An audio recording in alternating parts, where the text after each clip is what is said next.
Ayan, dahil gusto namin magkatay ng manok at magtula kami. Ayan, magtula muna kami ng manok.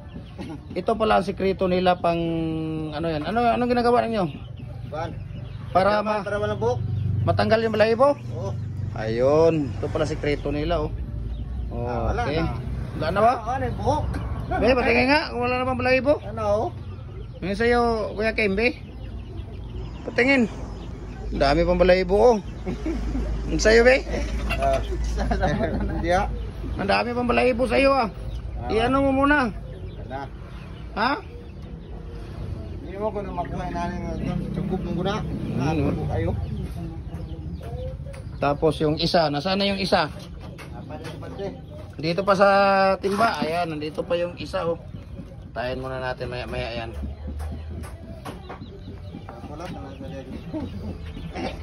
Ayan oh.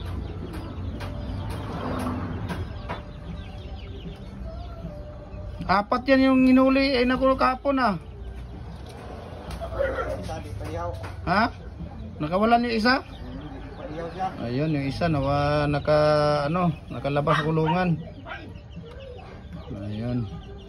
So sigurado na mamaya nito ang tinulang manok. Lagyan ng malunggay, sayote or papaya kaya tapos tanglad.